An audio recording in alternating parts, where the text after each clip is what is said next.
Assalamualaikum warahmatullahi wabarakatuh. Selamat pagi ya saudara-saudara sekalian. Kita lanjutkan pembelajarannya. Kita masuk ke dalam bab sistem reproduksi. Nah, ini adalah satu-satunya bab dari seluruh mata pelajaran selama kalian sekolah yang sekiranya tidak membuat ngantuk. Ya kan? Pasti saya bisa jamin untuk pelajaran bab tentang ini itu saya berani garansi, berani jamin ya, pasti semua siswanya melek semua nih. Nggak ada yang tidur. Karena apa? Karena itu sudah dialami dari setiap orang kalau semasa sekolah, pelajaran paling yang membuat senang itu adalah pelajaran tentang biologi, utamanya adalah sistem reproduksi. Itu pasti isinya cuma ketawa-ketawa saja biasanya. Oke, saya tidak akan panjang lebar tentang itu. Kita langsung bahas soalnya ya. Yang pertama, soal HOTS ya. Seorang dokter merekomendasikan seorang laki-laki yang menikah untuk menguji semennya di sebuah laboratorium. Hasil pengujian disajikan dalam tabel berikut. Nah, di sini ada volumenya. Volumenya ternyata standar. Kemudian total jumlah spermanya juga ternyata juga standar ya, hampir mendekati. Kemudian total motilitas 40, standarnya 40, hasil pengujian 65. Wah, ini termasuknya spermanya geraknya cepat ini.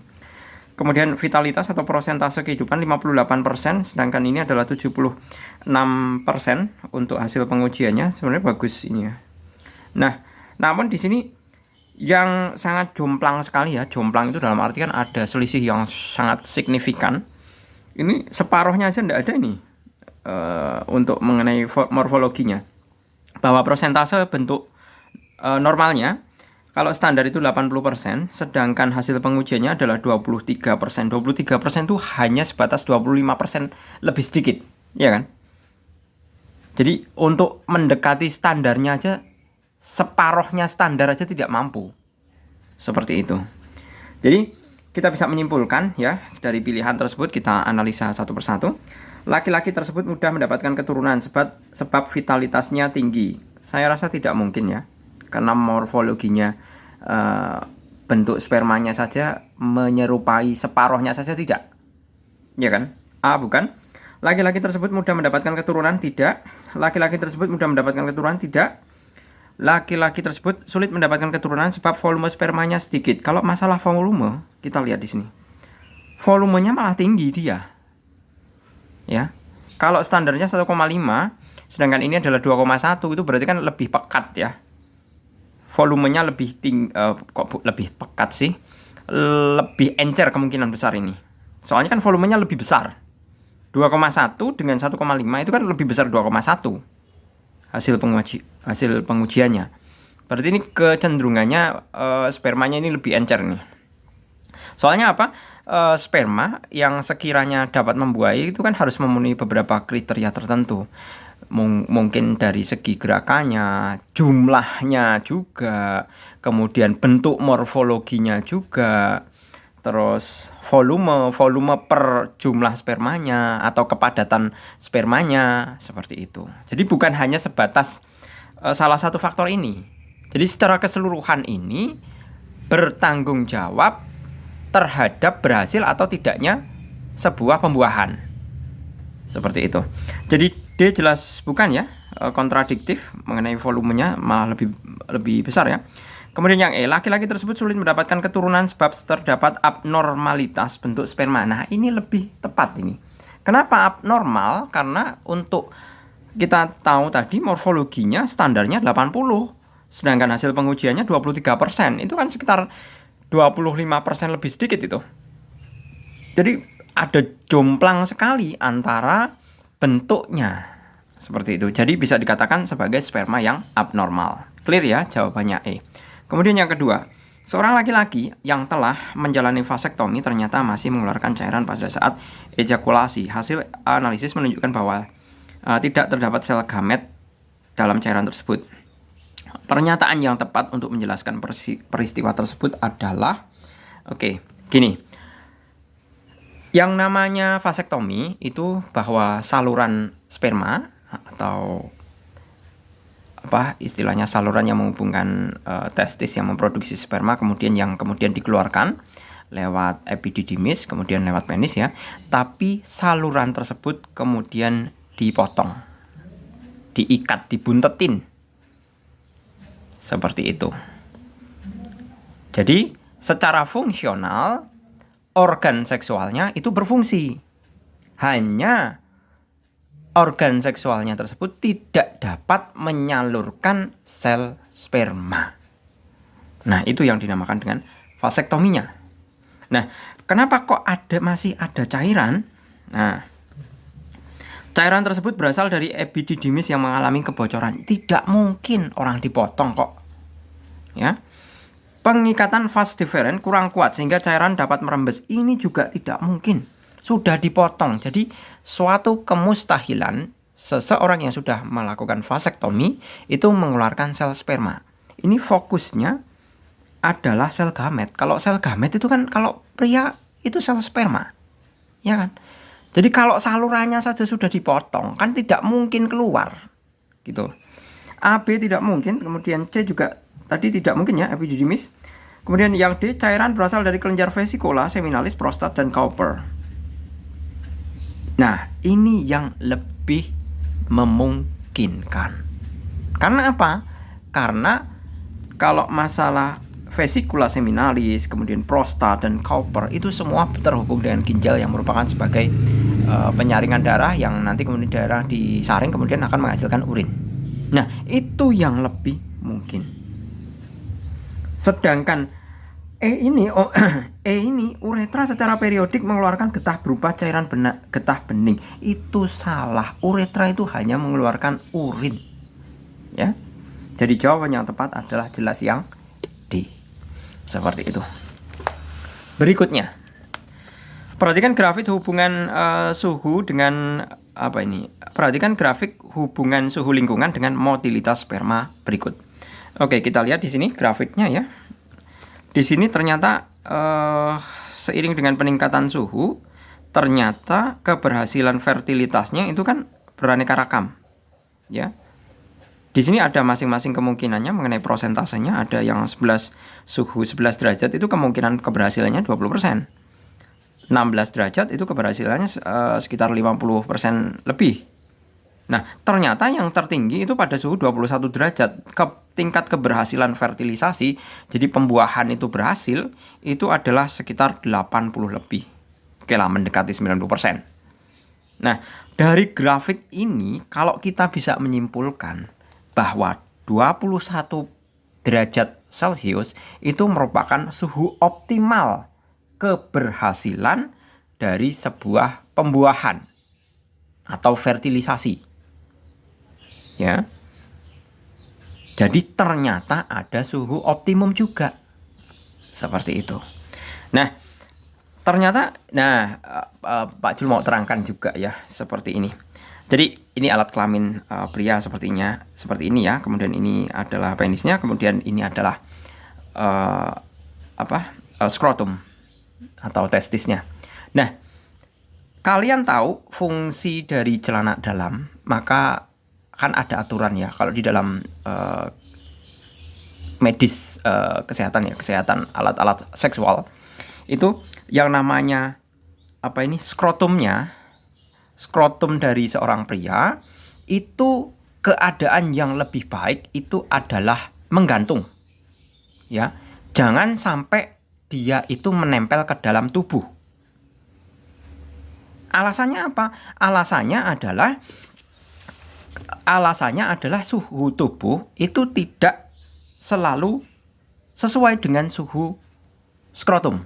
Dalam artian nanti akan mempengaruhi testis yang notabene menghasilkan sperma.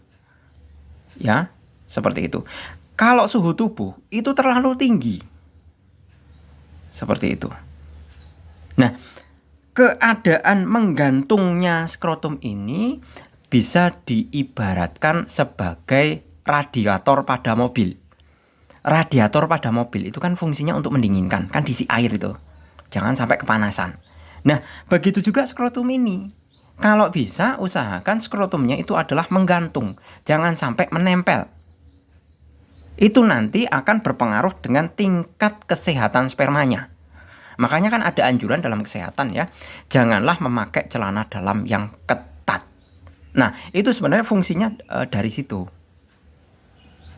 Nanti kalau manakala pakai celana dalam yang ketat, skrotumnya ketarik, kemudian menempel ke dalam tubuh, itu kan suhu tubuh tinggi, kemudian bisa mempengaruhi tingkat kesehatan sel spermanya. Seperti itu. Gitu ya. Jadi itulah hubungan antara suhu dengan tingkat keberhasilan fertilitas. Nah, ini kan terbukti kalau suhu tingginya, ini suhu tinggi 26 derajat Celcius sampai dengan 30 derajat Celcius. Kenyataannya adalah tingkat fertilisasinya itu kan rendah ini. Jadi tingkat keberhasilan untuk terjadi pembuahannya itu rendah. Jadi kita bisa menyimpulkan jawaban untuk yang nomor 3 ya. Pernyataan yang didukung oleh data pada grafik adalah suhu lingkungan berbanding lurus dengan keberhasilan fertilisasi, itu jelas salah. Suhu lingkungan berbanding terbalik dengan jelas salah ya. Sperma tidak mampu bergerak pada suhu lingkungan di atas 20 derajat Celcius, itu jelas salah ya. Tidak ada deskripsi atau penjelasan mengenai tingkat kemampuan gerak. Kemudian yang D, suhu optimum untuk pergerakan sperma adalah 21 derajat Celcius. Nah, ini adalah yang benar. Yang E jelas salah, suhu lingkungan tidak berpengaruh terhadap kesuburan laki-laki. Oke, berikutnya nomor yang keempat. Perhatikan gambar sel sperma berikut. Nah, di sini digambarkan ya untuk sel spermanya. Hasil analisis terhadap sel sperma menunjukkan bahwa bagian X merupakan derivat dari organel dengan bentuk sebagai berikut. Nah, ini bisa dikatakan kepala spermanya ya. Kemudian ini kan ekor. Nah, sperma di sini sudah dikatakan secara langsung merupakan derivat organel dengan bentuk sebagai berikut. Nah, ini merupakan bentuk dari organel yang dinamakan badan Golgi. Ya. Nah, fakta lain pertanyaannya ya. Fakta lain yang mendukung analisis tersebut adalah, kita lihat ya, kita cek dulu. Bagian X mengandung sejumlah enzim yang mirip dengan yang ditemukan dengan lisosom. Nah, ini kemungkinan besar benar ya, dimungkinkan benar. Coba kita evaluasi untuk yang B, C, D, dan E. Ukuran dan bentuk bagian X lebih mirip retikulum endoplasma halus dibandingkan dengan RE kasar, jelas salah ya. Bentuk E itu jelas badan Golgi, bukan RE. Bagian X mengandung sejumlah enzim yang mirip dengan ini, R disinggung RE lagi, jelas salah. Bagian X memiliki enzim hyaluronidase yang berfungsi untuk autolisis sperma saat mati, itu jelas salah ya. Kemudian bagian X tersusun dari sejumlah mitokondria, ini jelas salah. Yang lebih tepat adalah yang A, karena dia merupakan derivat dari badan Golgi ya, di mana kepala sperma itu memiliki nukleus atau inti sel yang dilapisi oleh akrosom yang mengandung enzim untuk menembus ovum. Nah, enzim tersebut adalah enzim protease. Nah, semua enzim proteasenya itu berkaitan dengan lisosom. Seperti itu. Jadi, karena kepala sperma ini itu kalau sudah bertemu dengan ovum, walaupun jumlahnya banyak ya, yang mampu menembus sel telur atau yang mampu membuahi itu hanya satu. Nah, yang mampu membuahinya itu siapa? Ya tadi, yang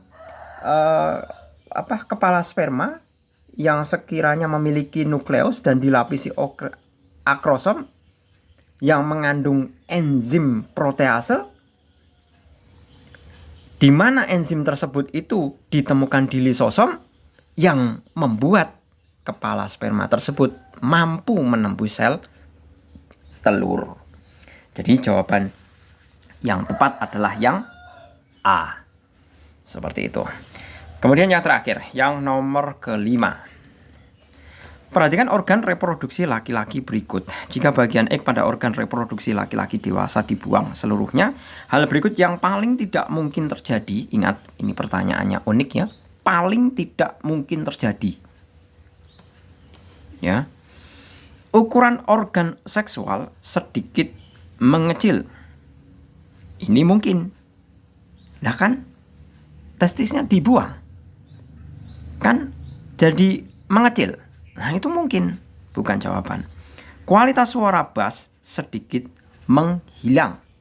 Itu juga mungkin. Suara itu kan termasuk perubahan suara, itu kan termasuk ciri sekunder pada pertumbuhan sekunder laki-laki. Iya kan? Kan suaranya bisa jadi agak ngebas gitu, ya. Itu kan merupakan salah satu ciri pertumbuhan sekunder pada laki-laki. Iya kan?